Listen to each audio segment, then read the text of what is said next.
So we have 3 talks in the afternoon. The first talk is by Professor Jean-Marc Desjouet, and he doesn't need any introduction, and it will be insulting if I start introducing him, because if you don't know about him, then you are not a number theorist. So I welcome Professor Jean-Marc Desjouet, and his title is How Convincing Can a Probabilistic Model Be? A Number Theoretic Case with Clusters of Sums of 3 Cubes. So he's going to convince us about certain probabilistic models. Please okay, welcome. Thank you very much, Srini, for this introduction. Thanks to Shaoli for organizing this meeting.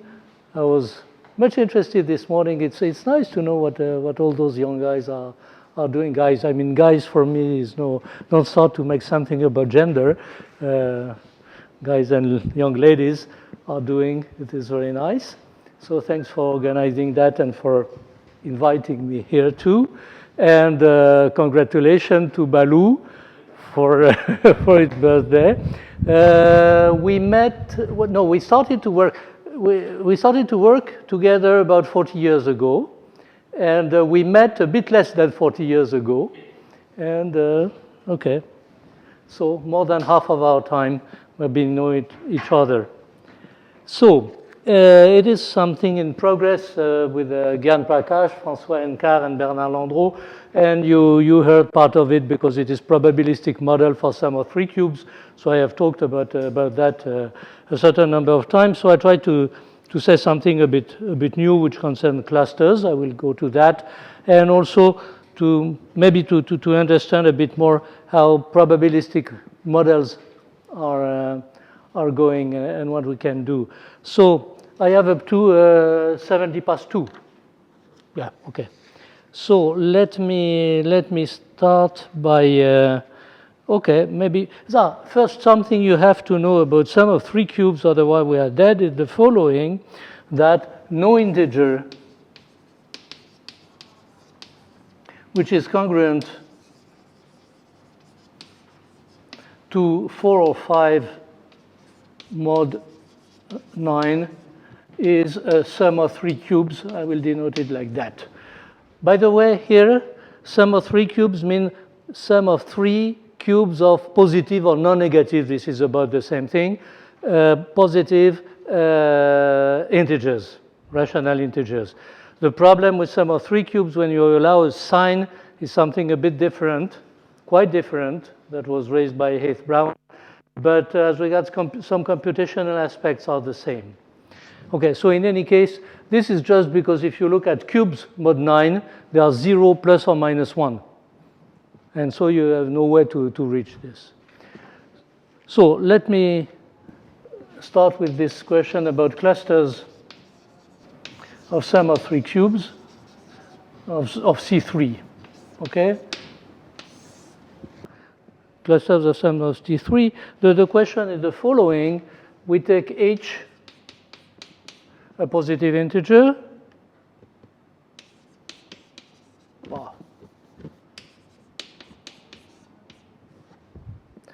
And do there exist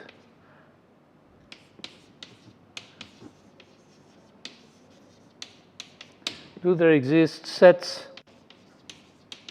of H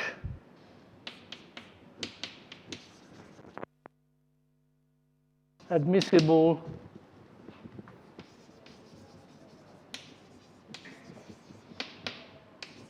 integers? By admissible, I want them to be sum of 3 cubes. That is to say, I take consecutive integers, but I suppressed those which are congruent to 4 or 5 mod 9. I know there has nothing to do with that. If you prefer, take, for example, consecutive multiple of 3. Then you are sure that no one will be into this thing. So this is what does there exist sets of H consecutive admissible integers which are C3? Okay, if you take H is 2, you have always possibility, or even H is equal to 3, you say I take a cube. It is a cube plus 0 cube, and I add a 1, and I add a 1 and a 1, and I have 3 consecutive terms. We want to escape this type of things. In any case, if H starts to be large enough, something like 5, we have no idea how to prove that there exist infinitely many. And we don't know that. I've discussed this question with experts in those additive problems like Tim Browning. He said, no way to see how we can prove that. So this is in some way completely open problem, and I am not going to solve it, but in some way, what we would like to do is to feel convinced that the answer is yes, and even to say that if I want to find such clusters of sum of 3 cubes, I don't have to go too far. If I want h of them, I have to go to something which is about exponential of h. So this will be the question. So just to have some idea about, so this is the problem. 1, in some way, this is the statement of the problem. To have some knowledge of sum of 3 cubes, already get that. So if I let the number of representation R of n, that is to say, so you have different numbers of representation. Number of representation, you can take all the integers and you allow repetition. You can take them in the order, with order, or without the order. All that is about the same thing, because as soon as you allow repetition, you don't have that many. It's essentially sum of 2 cubes and you don't have many of them. So this is about the same problem. For me, it will be easier to consider that I take A less than B less than C, such that A cube plus B cube plus C cube is equal to n. This is the number of representation at sum of 3 cubes, and A, B, C are non-negative integers. Okay? So there is something which is quite easy to figure out, is what is the summation of R of n. And the summation of R of n, n up to capital N, or n up to x if you prefer, this number, well, you see that if you want to represent element up to x, if you take A, B, C, which are less than x over 3, or the cube, more, A cube, B cube, C cube, which are less than x over 3, then you have a good representation. So you have many of them. You have A over 3 power 1/3. This is for taking care of the cube. But you have triple of them, almost triple of them, and you have something which would be of the order of magnitude of n, the cube of n to power 1/3.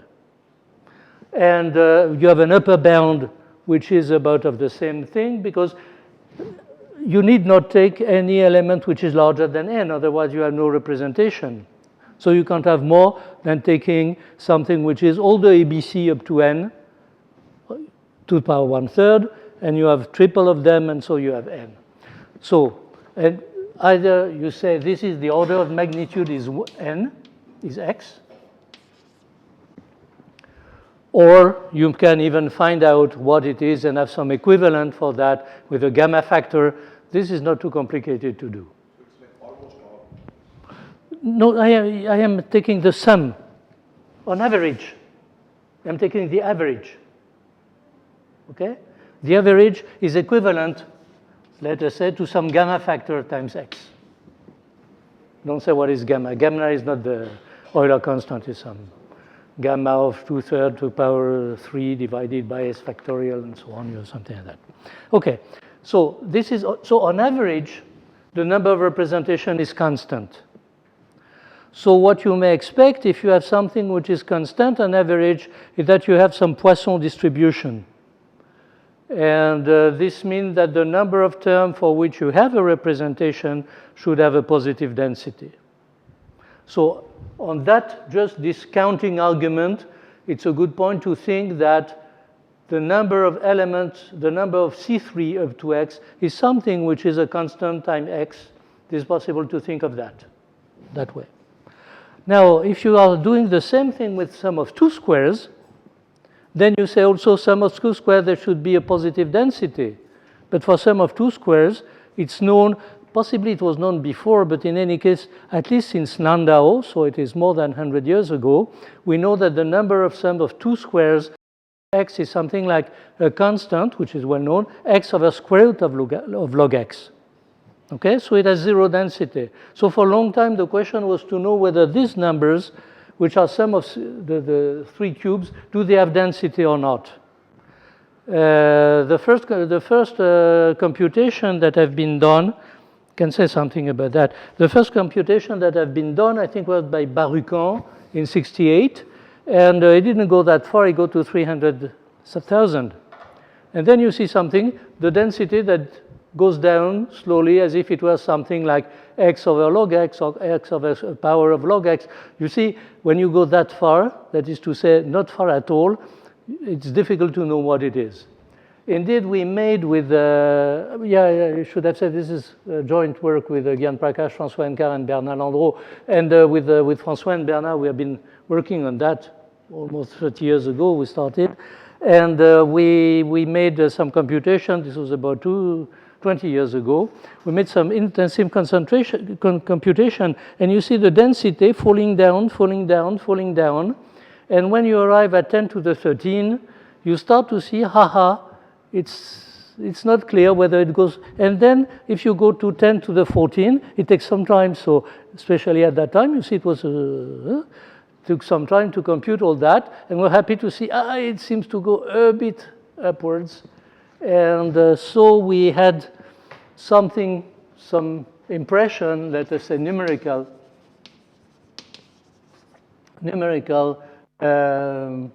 evidence. I don't know if it is evidence, but then we make some test up to 10 to the 18 or something like that.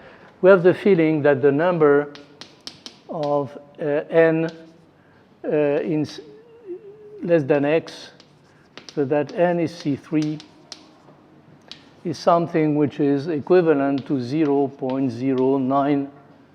You can see it? Why is it so? So either the choke or the quality of the board at that place. Yeah. Okay, I write it here. 99942, blah, blah, blah. Okay? And this is equivalent to that times x. Okay. So this is just by making computation. You have the feeling that it works like that. Okay. So now you have some heuristic approach, for example, to the clusters.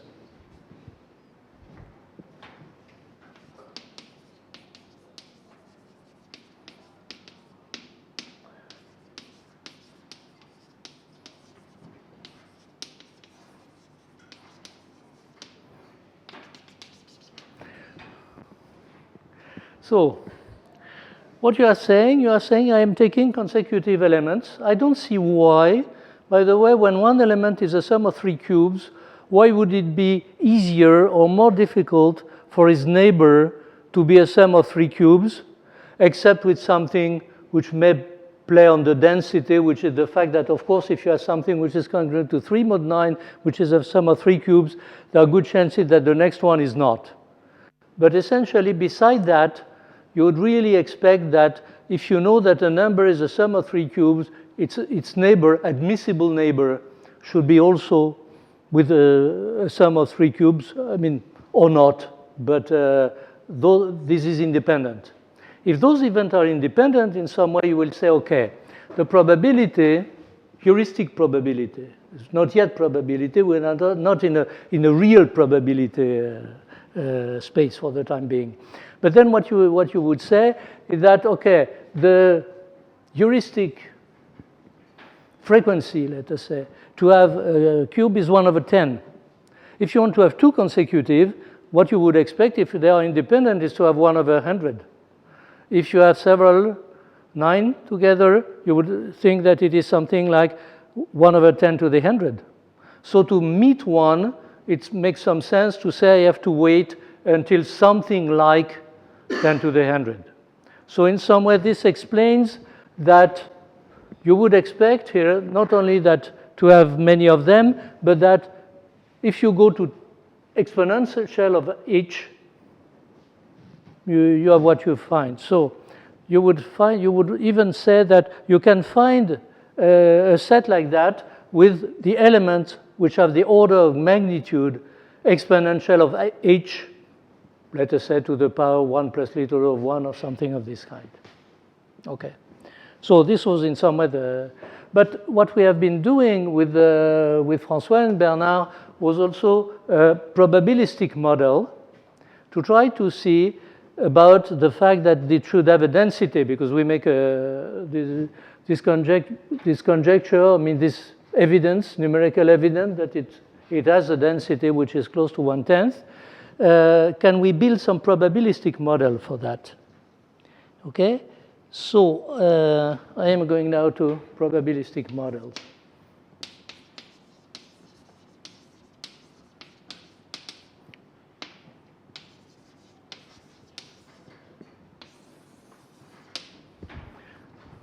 For cubes and for sum of 3 cubes. Well, this is something fairly classical, and in 1960, Erdős and Rényi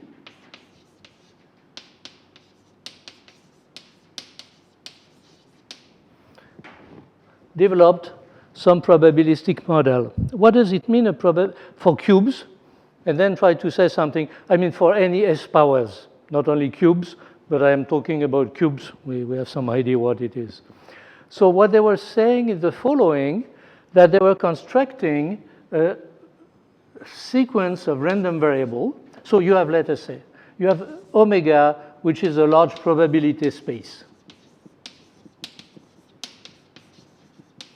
And so you have a measure, probability measure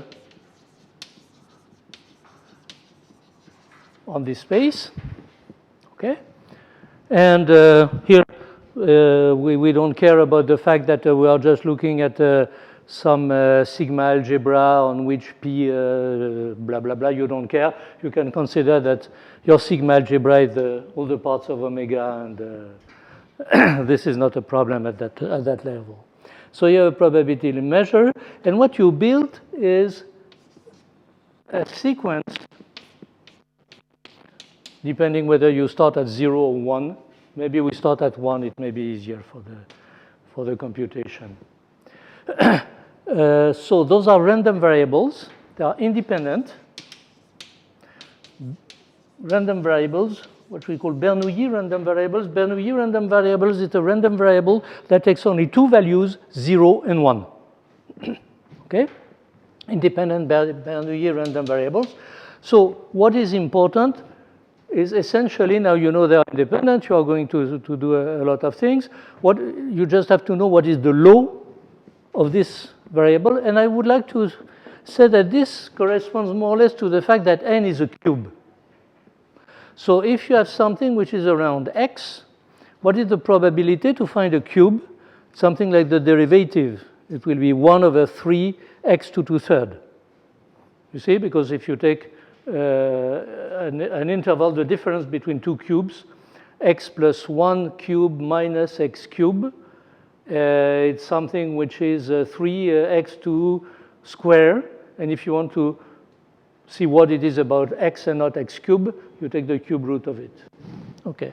So what you put is the following. You take that the probability that psi n is equal to 1 is 1 over 3n to 2/3.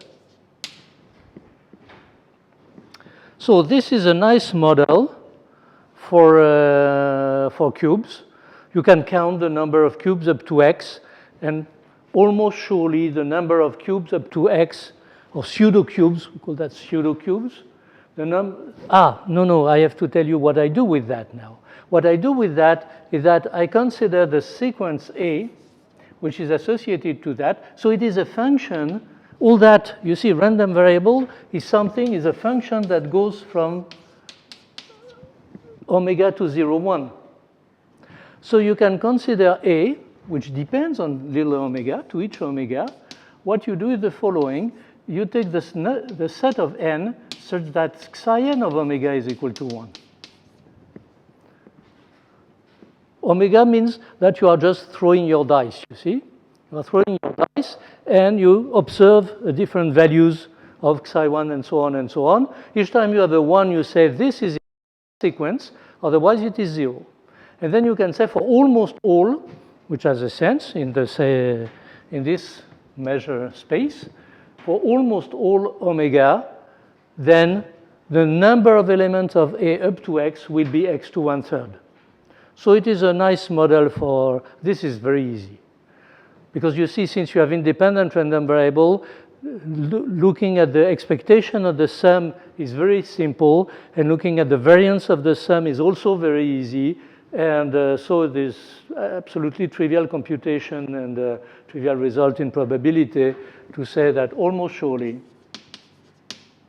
if you count A omega of X, this is equivalent to X 1/3. So your pseudocubes behave nicely. And then what you try to do is to say, what can we say about sum of 3 cubes here? First of all, there is one point which is interesting, because if you want to know whether a number is representable, now this will be again a random variable. It depends on omega. For each omega, you have your sequence A omega, and what you are counting is the number of A, B, C. Let us say we take A less than B less than C, so that A plus B plus C is equal to N, and A, B, C belongs to A of omega, okay, of 1. This is counting the number of representation. But this is very easy to express in terms of the omega. This is very nice. Look. Here it is. What you can do here is to say, okay, if I want to say that A, B, C are in A, it means that psi of A should be 1, psi of B should be 1, psi of C should be 1, all should be 1, none should be 0. And so you can replace the 1 by psi A, psi B, psi C. And so you have a sum of random variables, and those random variables are independent, and you think that it is fine to say, okay, since I am summing things which are almost, the expectation is constant on average. This is easy to see that the expectation is average. I mean, it has to coincide with that, with the same gamma. You are very happy. And then you would say, okay, it follows the Poisson law. Well, even for probability, problem is not that easy. And so this was in 1960, in 1965, when Halberstam and Roth were writing the book Sequences. See, they have a chapter on probabilistic method. They wanted to look in detail what they were doing, and they noticed that it was not correct. And they just wrote it in the book for sum of 2 pseudo squares. So it's not at all a trivial matter. Okay. So then they went with that. Now it has been completed by Gogol, a student of Wirsing, and also by Landreau by different methods. So now it's true that in this model, you have whatever you wish. You have the good representation, Poisson distribution. You are very happy with that, except that it works also for squares. So in some way, if it works for squares, there is no reason to be convinced that it gives you the right value. And at that time, of course, in 60, even Barucan has not made its computation. Nothing was known at all. If you look at the value they gave for the number of elements, where we had this, in this model, it is something like 0.11 something. It is larger than this number. Okay, so there is indeed something that is not okay with this model. This is why there are models here. Is to say that this model, for example, the probability that a number congruent to 4 mod 9 is a sum of 3 cubes is exactly the same like a number which is congruent to 3 mod 9. So this is not good at all. So what we built with François and Bernard is some probabilistic model which takes into account the fact that we are dealing with cubes. So what we are doing is the following. We take the DHL model, the first one. We take what is same thing, independent random variable, except that here I want to have something which tell me I want not only n to be something like a cube. That is to say, it's fine to say that the probability is this. I'm not going to change that. This is 3 times n to the third. This is very good. But what I want to say also is that this looks really like a cube. So in some way, if you are modulo 9, for example, what I would like to say is that if I have a 0, I have it with a coefficient 3. If I have a 1, it's with coefficient 3. If I have a -1, it's coefficient 3. But if I have something which is congruent to 2 mod 9, it cannot be a cube, and I put a 0. Okay? So here what we put is something which is rho n, rho 1 of k and n. So there is a parameter L, k, which arises, large number. And this is rho k of 1.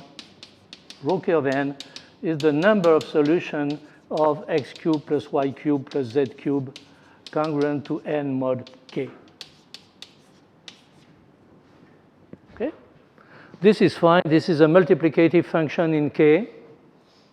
No.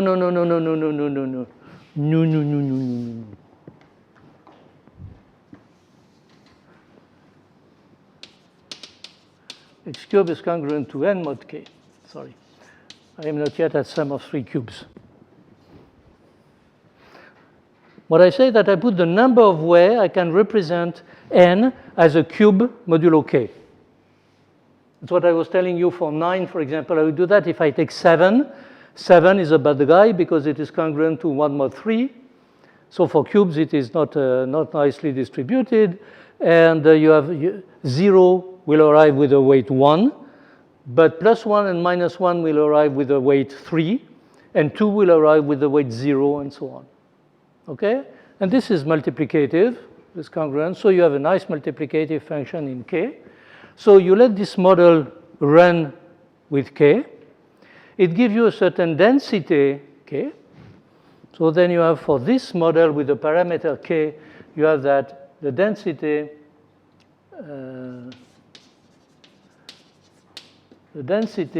of C3 in this k model is something like a delta k, okay, which is positive. But what is interesting is that if you let k tend to infinity,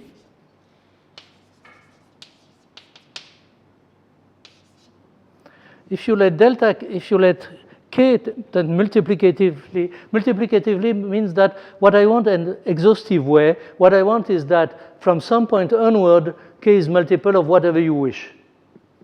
You want something to be a multiple of 13 or 1,000,032, fine.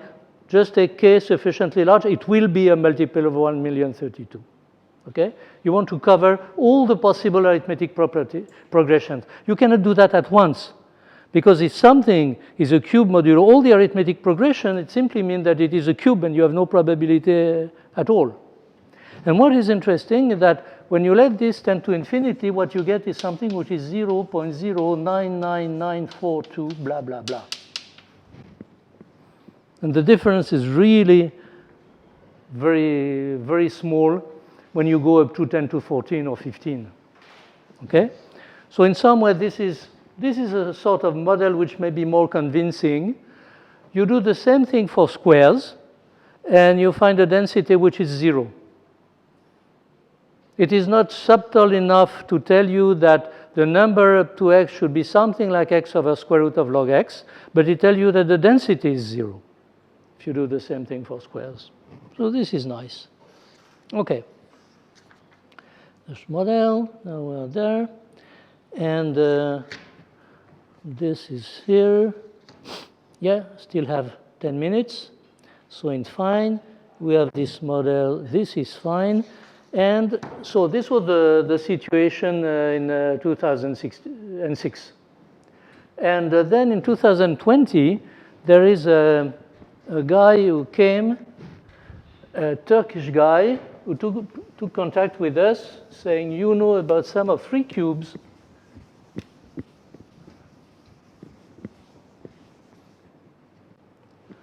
So now I'm going to factorials and clusters because this will go about at the same time. Factorial and clusters. So in Altu-Galkan,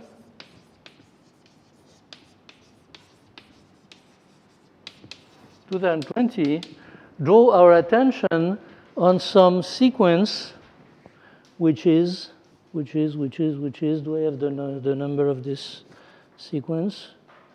Maybe not. Yes. Altour. A soft R. A-L-T-U-G, Czech, Alkan.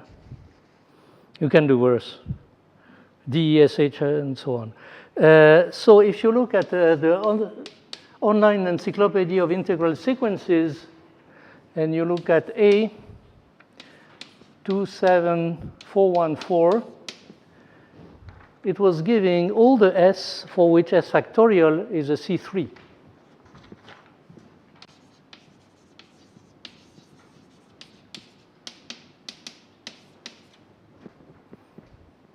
All the S, I mean, up to a certain level, because S factorial is growing very rapidly, and to detect whether something is the sum of 3 cubes is not completely trivial.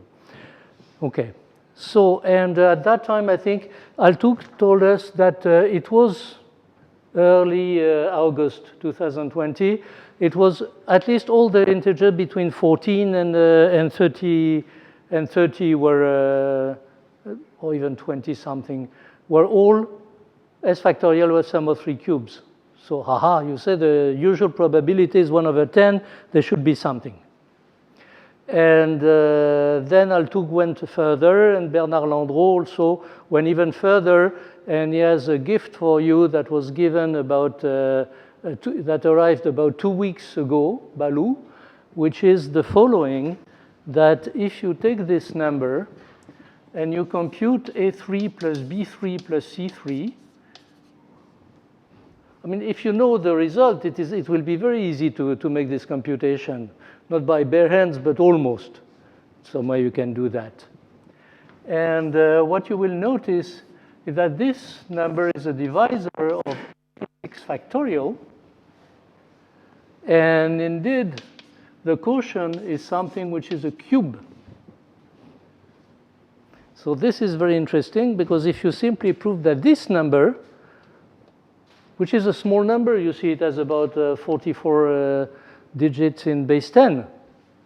If you can prove that such a number is a sum of 3 cubes, if you know that it is a sum of 3 cubes and you check it, this is easy, like factorization. Okay, take 2 prime number and say this, I can give you the factorization of this number, but if you don't know it, it's not trivial.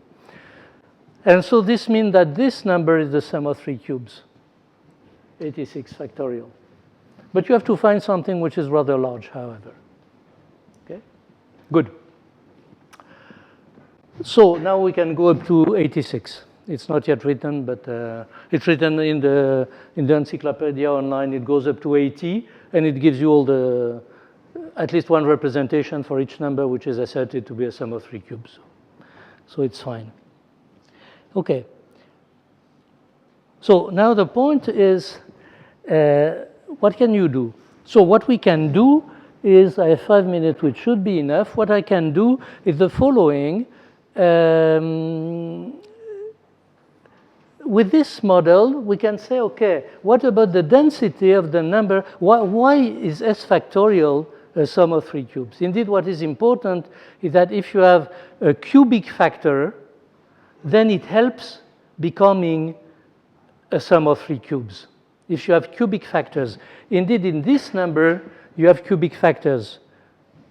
He has not taken all the cubic factors out of 86 factorial. This doesn't work. But if you multiply this by 12 factorial, by 12 cube, you get this number. And this number is the sum of 3 cubes. Okay? So the point is that what you will get that way is to say, okay, we can prove that the set of S in our model, without modifying anything, in our model, the set of if I'm looking at the sequence of S factorial, in this sequence, relatively to S, there is a density for the number of S for which S factorial is the sum of 3 cubes, and this density is something which will go to 1 when you let k tend to infinity. Okay? So it's a good point, but to say that everybody from some point onward with this model where you make approximation doesn't work. So what we had to build is for that to build a new model. But we don't want to lose everything. So what we make is a model by block.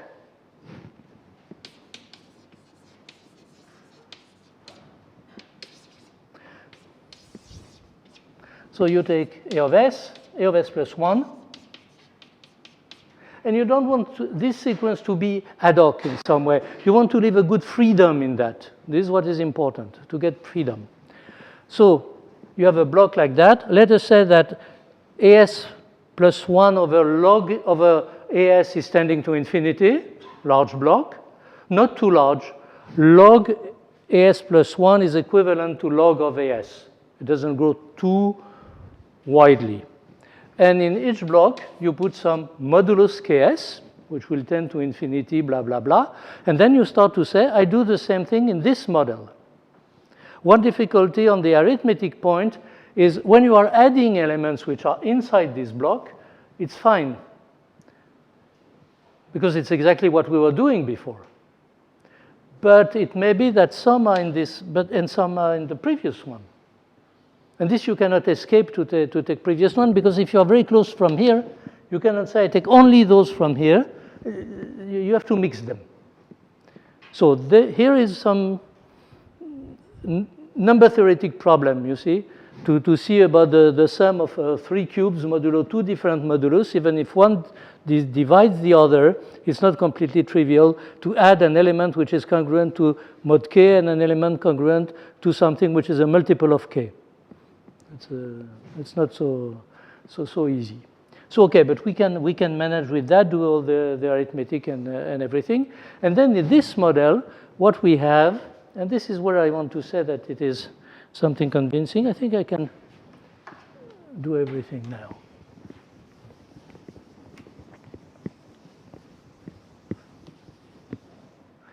What we can prove is the following. Let us say a theorem of proposition or whatever you would.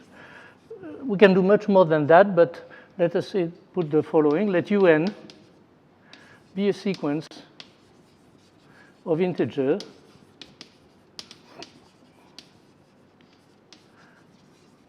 such that the product of the prime up to something which is log un, log un, forget about the log un if you wish, 1/2 P3 divides un. This will be m of un or m of whatever you wish.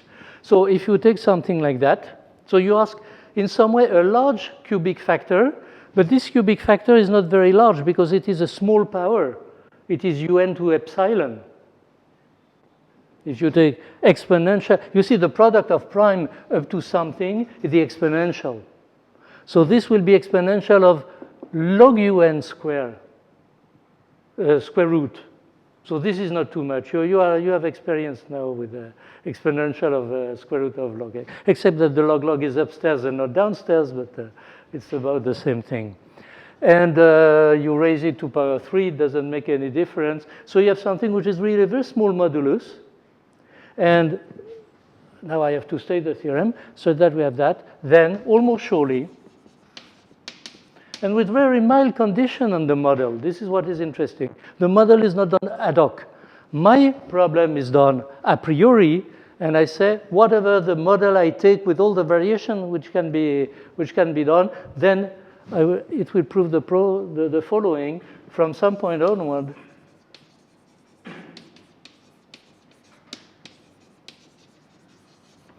Un is a C3.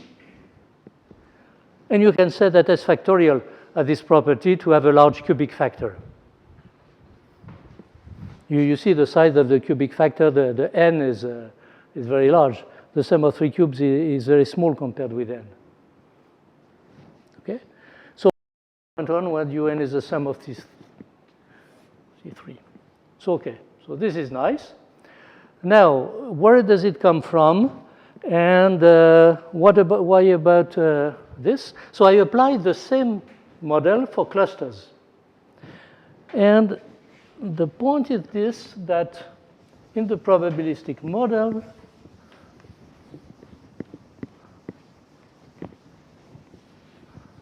I have the following, that the probability that my number of representation is 0. I want to say that this is something very rare. The idea would be to say for an n in my sequence with n, this probability is very small. If it is so small that the series you have is convergent, then you have Borel-Cantelli, which tells you almost surely there will be only finitely many terms for which Rn is equal to 0, and this is exactly the way you get this result. So it's to have a good upper bound for the probability that Rn is equal to 0 so that it converges, and then you use Borel-Cantelli and even the easy part of Borel-Cantelli, the Cantelli part.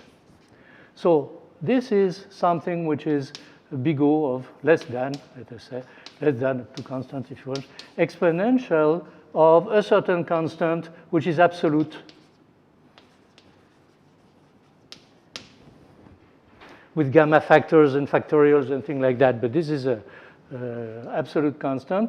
And then you have something which will be rho 3 of k, s, and n, if n is in the block with index s, divided by ks square. Ks square, and this is the number of representation, rho 3 of ksn is the number of solution of x3 plus y3 plus z3 is congruent to n mod k. Okay, and the number of solution is about k squared. You fix two variables as you wish, and then the last one is just saying is it a cube or not. On average is something more or less than 1, and this will be this term. Okay. Now this term is nice because it is multiplicative. So the difficult part is first, sorry, there is a minus here. So probability is to arrive to this, Then there is some job because things are not completely independent, and you have to take care of the fact that they are not independent, and you have to, okay, to work a bit around that, but this is fine. We could do that, and we take it for a probabilistic black box. Okay? Then this is multiplicative, and what is interesting is that if you take something which is rho 3 of p alpha and something which is divisible by a cube, so at least p3 times something, alpha is at least 3, then this is larger than a constant, larger than 1. So you see, each time you have something which is divisible by a prime factor, boom, you are winning a factor in it because it is multiplicative. You are winning a factor which is larger than 1. So this goes on very quickly. The bad point is for the other one, maybe you are losing. Since the average of this is 1, if some are large, other ones are small. But they cannot be very small. What you have, you see, is the worst case, as usual, is if you consider you have 0, then you are counting elliptic curves, and then you know what you have as regard the number of solutions and things like that, and blah, blah, blah. And there is a 2 square root of p. You will not be surprised with that, which tells you that in all the cases, you are sure to have this is larger than 1 minus 2 over square root of p. Okay? Some work to do that, but it's fine.